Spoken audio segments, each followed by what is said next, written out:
Hulk Hogan had recently been in the headlines for making some, well, interesting stories.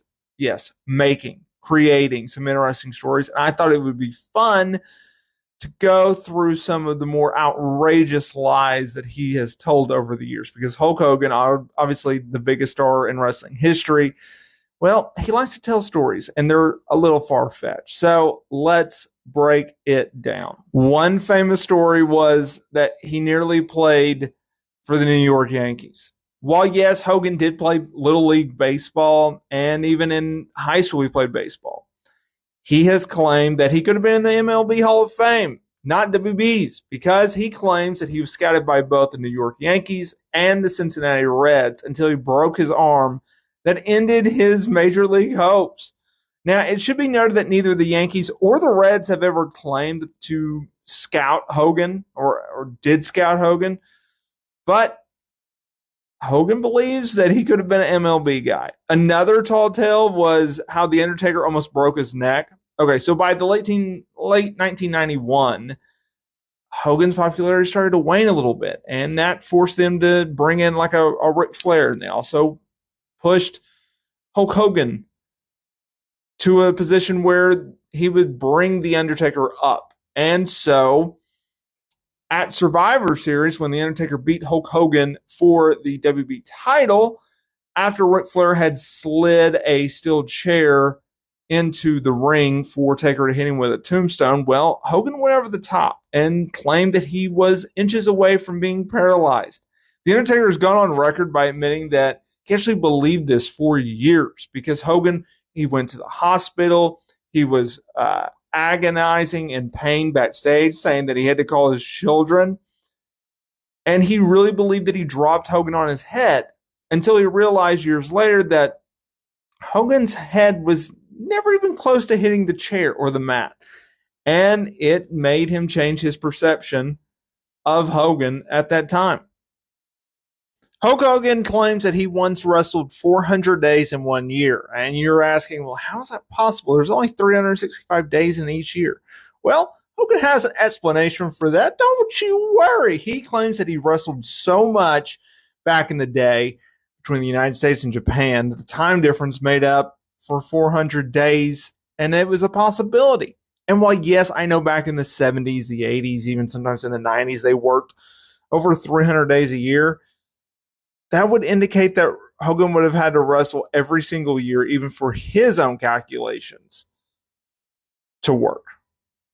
Then he claims that he outdrank John Belushi after WrestleMania 2. Now, WrestleMania 2, it was an interesting time because they were trying to capitalize off of the success of WrestleMania 1, right? So, and with them using so many celebrities like Cyndi Lauper, Billy Martin, Liberace, even Mr. T in the main event with Hulk Hogan, a tag team match, it wouldn't have been odd to hear that Belushi was at WrestleMania 2 or could have been at WrestleMania 2. However, Hogan claimed that they were partying so hard that Belushi had to leave simply because he couldn't keep up with Hogan. And that sounds pretty legitimate, right? The only problem is Belushi passed away in 1982, and WrestleMania 2 took place in 1986. Maybe Hogan was referring to John's younger brother, Jim, but you can't necessarily party with a dead dude, right? Then there was one claim that he broke his ribs in his match with The Rock at WrestleMania 18. Now, this match is arguably one of the best matches in the history of the wrestling business because the fans were so interested, not necessarily because of the work rate, right? And Hogan originally said that the Rock signature move, the Rock bottom, did damage to his body. And Hogan being nearly 50 at the time, that could be plausible because in an interview with Bill Simmons, Hogan stated that his ribs were broken at a house show with Rikishi that happened before WrestleMania 18. Huh. So which is it, Hogan? Is it the house show or is it because of The Rock and his rock bottom finishing move? Well, time will tell. All right. Then he went on to give his thoughts on the Montreal Screwjob in 1997 between Shawn Michaels and Bret Hart, eventually leading to Hart leaving WCW after Vince McMahon screwed Bret, right? And while speaking with the Australian radio host, Hogan gave his thoughts on what actually happened. And here's what he said. He said, well, Bret was supposed to lose to Shawn at WrestleMania or whatever the hell it was, 16 or 17. I don't know. Where all the fans were chanting, Bret screwed Bret.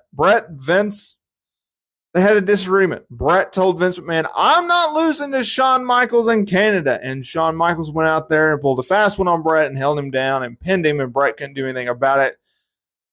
And so called Excellence of Execution, who was supposed to be the greatest wrestler of all time, held him down to a little teeny Shawn Michaels and embarrassed him, though. Bret was being a horse's ass, saying that he wouldn't lose, and Shawn pinned him anyway.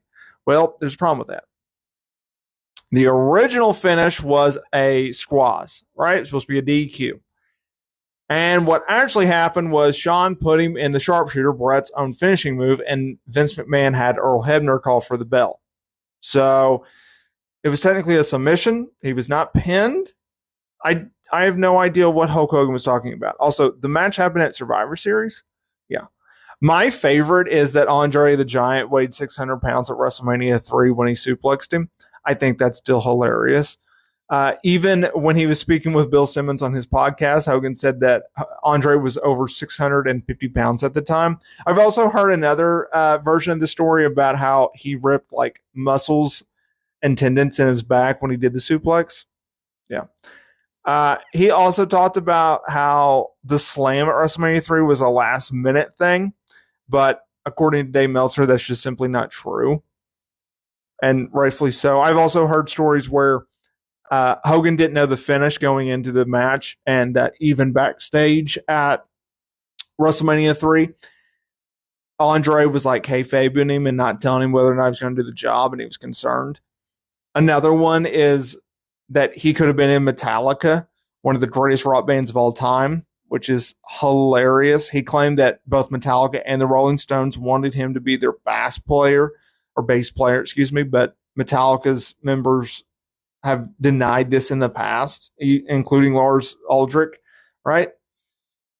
Even Lars didn't even know who Hogan was when asked about the story about while doing an interview with Howard Stern.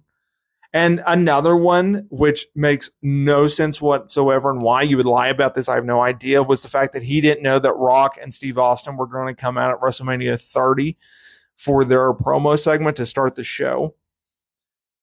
You got to keep in mind, everything's scripted in WWE, so including promo segments. Like, I don't understand. What makes this even more baffling is the fact that WWE was filming this show for a documentary, the WWE 24 show on the WWE Network and Peacock. They always do documentaries at WrestleMania, so cameras are going to be around you at all times, including this. So why you would lie that he didn't know that they were coming out, even though there's footage of him hanging out backstage with them, is baffling, right?